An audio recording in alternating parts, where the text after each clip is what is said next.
Let's turn today to Romans in chapter 8 and verse 15. आइए आज हम रोमियो के पत्र अध्याय 8 और वचन 15 की ओर ध्यान दें। Since the Holy Spirit is now leading us and we're sons of God, we're under no obligation to live according to our old nature. क्योंकि पवित्र आत्मा अब हमारी अगुवाई कर रहा है और हम परमेश्वर के पुत्र हैं, इसलिए हम अपनी पुरानी प्रकृति के अनुसार जीवन जीने के लिए किसी भी प्रकार के बंधन में नहीं हैं। And so, we don't have to live as slaves anymore. That's the point of verse 15. और इसलिए अब हमें दासों के समान जीवन जीने की आवश्यकता नहीं है। यही वचन 15 का मुख्य बिंदु है। Romans 8:15, you have not received a spirit of slavery leading to fear again. Romeo 8:15, तुमने फिर भय उत्पन्न करने वाली दासता की आत्मा नहीं पाई है। The Holy Spirit is a spirit of life, spirit of freedom. It's not a spirit of condemnation. पवित्र आत्मा जीवन की आत्मा है, स्वतंत्रता की आत्मा है। यह दोषी ठहराने वाली आत्मा नहीं है। Anything that brings condemnation is not from God. Anything that brings death, agitation is not from God. जो कुछ भी दोषी ठहराने की भावना लाता है वह परमेश्वर से नहीं है, और जो कुछ भी मृत्यु या अशांति व्याकुलता लाता है वह भी परमेश्वर से नहीं है। The Spirit of God is spirit of life and peace.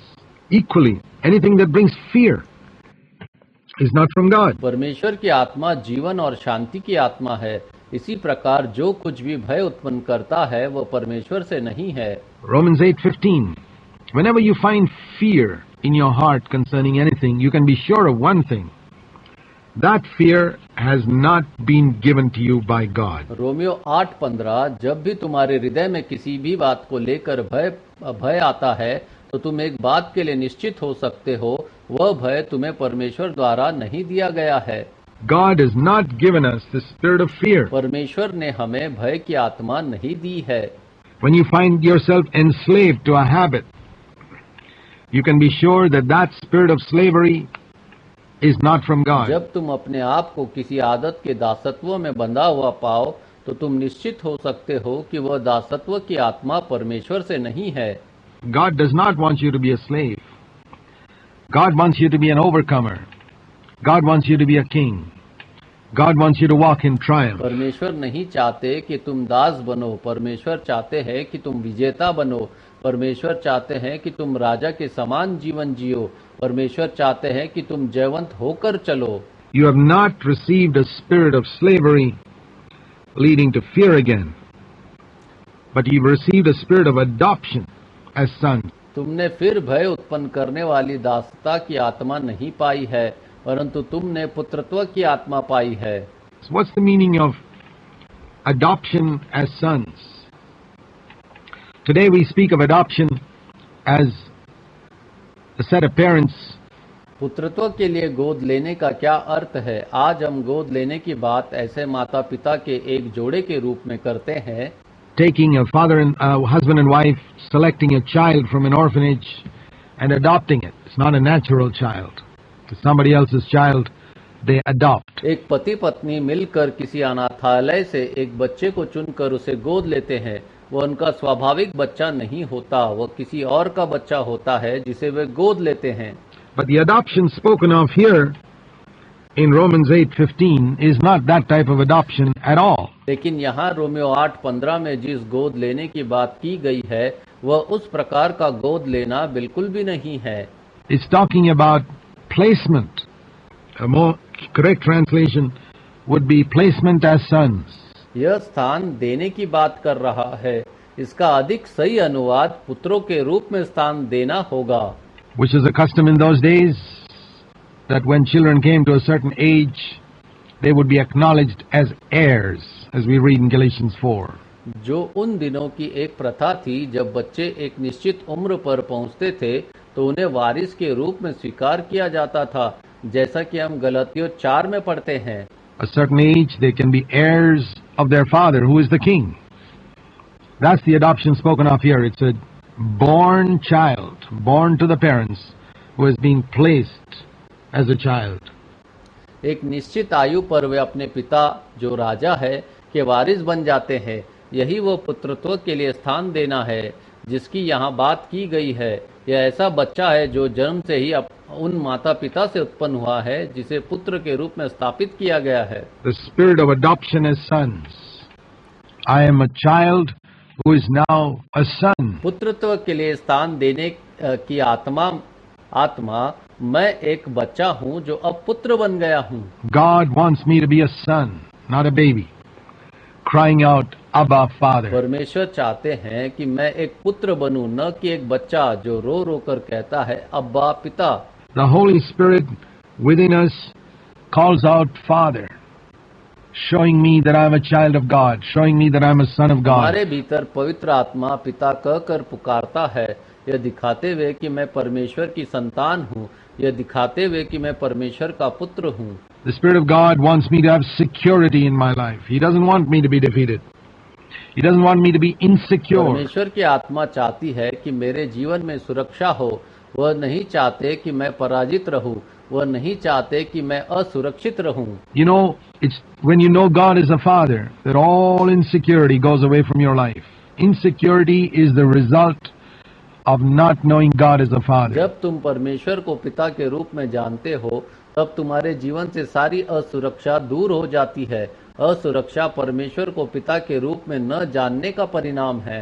God is a loving Father, and the more you know Him as a loving Father, the more you're freed from insecurity. And when you're freed from insecurity, you're freed from a lot of other problems in your life. परमेश्वर एक प्रेम करने वाले पिता है, और जितना अधिक तुम उनसे एक प्रेम करने वाले पिता के रूप में जानोगे, उतना ही अधिक तुम असुरक्षा से मुक्त हो जाओगे। और जब तुम असुरक्षा से मुक्त हो जाते हो, तो तुम अपने जीवन की कई अन्य समस्याओं से भी मुक्त हो जाते हो।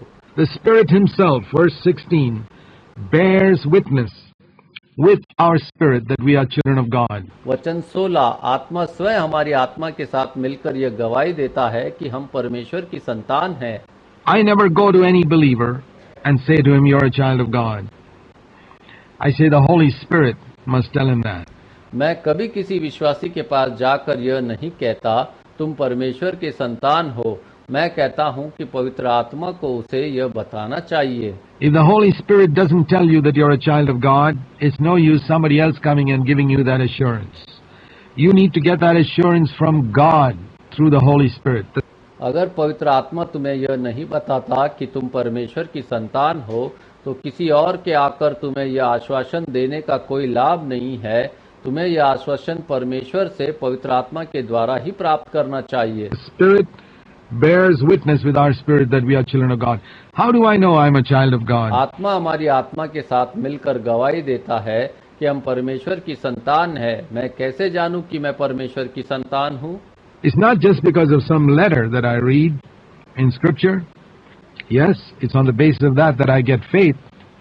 But in addition to that, it's the Holy Spirit within my spirit telling me I am a child of यह God. केवल इसलिए नहीं है कि मैंने शास्त्र में कोई वचन पढ़ा है। हाँ, उसी के आधार पर मुझे विश्वास मिलता है, लेकिन इसके अतिरिक्त मेरे भीतर पवित्र आत्मा मेरी आत्मा को यह बताता है कि मैं परमेश्वर की संतान हूँ। And that's what we find is the experience of every true born-again child of God. He has a witness within him. यही वह अनुभव है जो हम प्रत्येक सच्चे नए जन्म पाए हुए परमेश्वर की संतान में पाते हैं। उसके भीतर एक गवाही होती है। We have the external witness of the Word of God, but we also have the witness within that I am a child of God. हमारे पास परमेश्वर के वचन की बाहरी गवाही है, लेकिन हमारे भीतर भी यह गवाही होती है कि मैं परमेश्वर की संतान हूँ। Do you have that? God wants you to have it. That's why He puts His Spirit within you. क्या तुम्हारे पास यह है? परमेश्वर चाहते हैं कि तुम्हारे पास यह हो, इसी कारण उन्होंने अपनी आत्मा को तुम्हारे भीतर रखा है। And if you're a child, then you're an heir. You see, the child born to a king is heir to the king's throne, to all the king's wealth. Heirs of God and fellow heirs with Christ.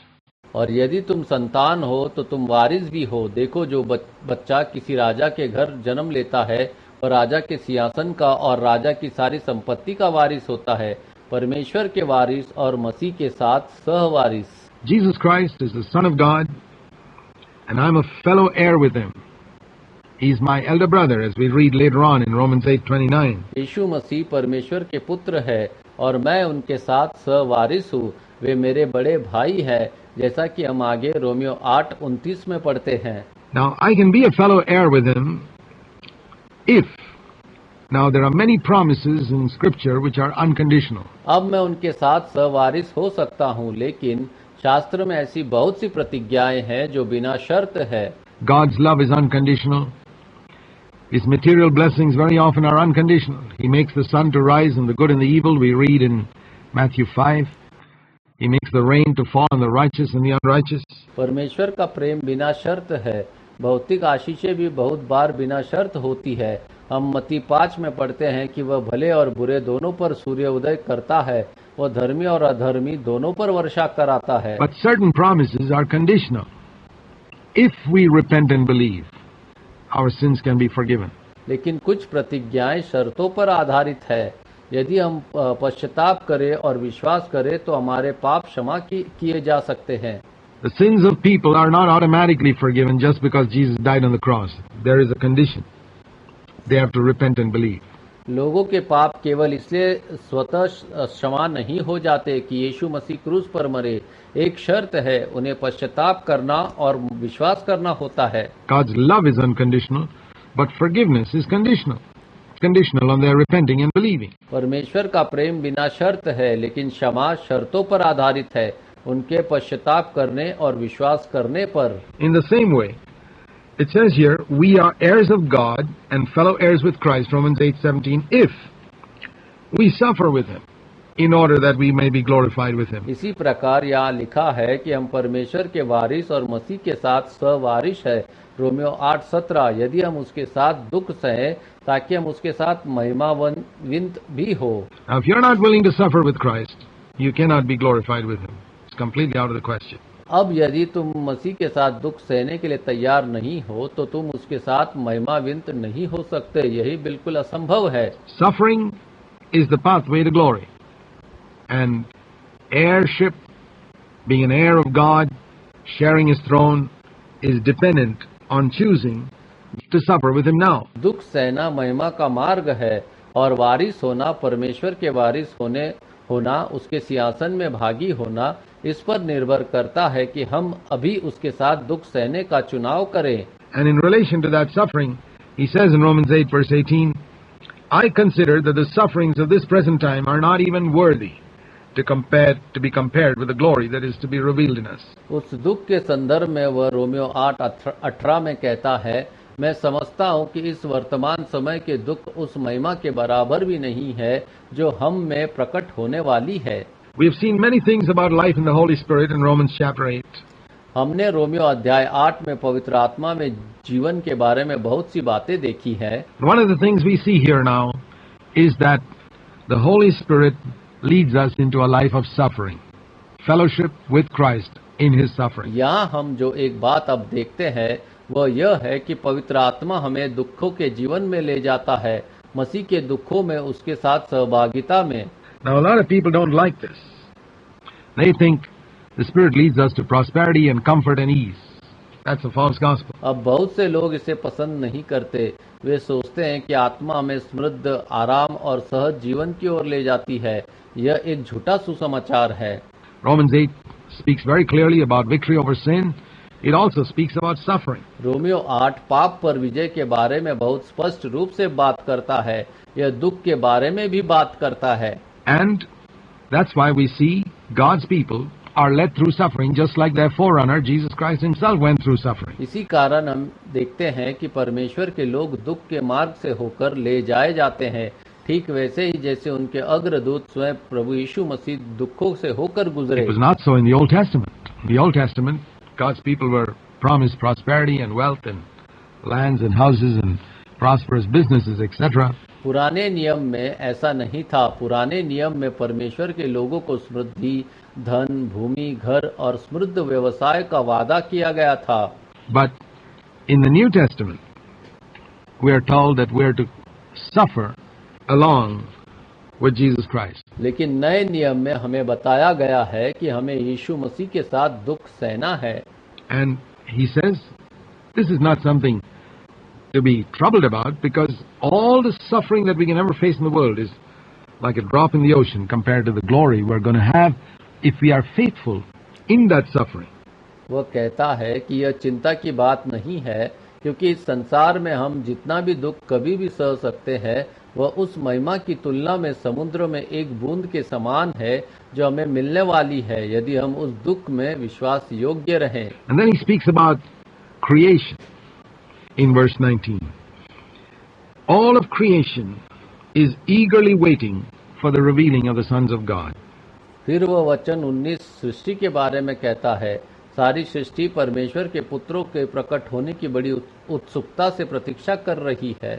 Because the creation was subjected to futility, not of its own will, but because of him who subjected it, in hope that the creation itself will also be set free from its slavery to corruption into the freedom of the glory of the children of God. क्योंकि सृष्टि को व्यर्थता के अधीन कर दिया गया, अपनी इच्छा से नहीं बल्कि उसके कारण जिसने उसे अधीन किया, इस आशा में कि सृष्टि स्वयं भी नाशमानता के दासत्व से मुक्त होकर परमेश्वर की संतानों की महिमा की स्वतंत्रता में प्रवेश करेगी। For we know, verse 22, that the whole creation groans and suffers the pains of childbirth together until now. क्योंकि हम जानते हैं वचन 22 की सारी सृष्टि अब तक मिलकर करहाती है और प्रसव पीड़ा सहती है। And not only this, we ourselves, having the first fruits of the Spirit, we groan within ourselves, waiting eagerly for our adoption as sons, the redemption of our body.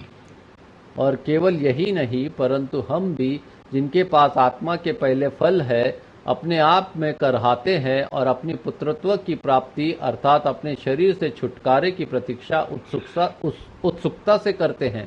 He says here that nature itself is waiting for the day when it will be delivered from the death and decay that there is in it now. यहाँ वो कहता है कि प्रकृति स्वयं उस दिन की प्रतीक्षा कर रही है जब वह उस मृत्यु और क्षय से मुक्त हो जाएगी जो अभी उसमें है।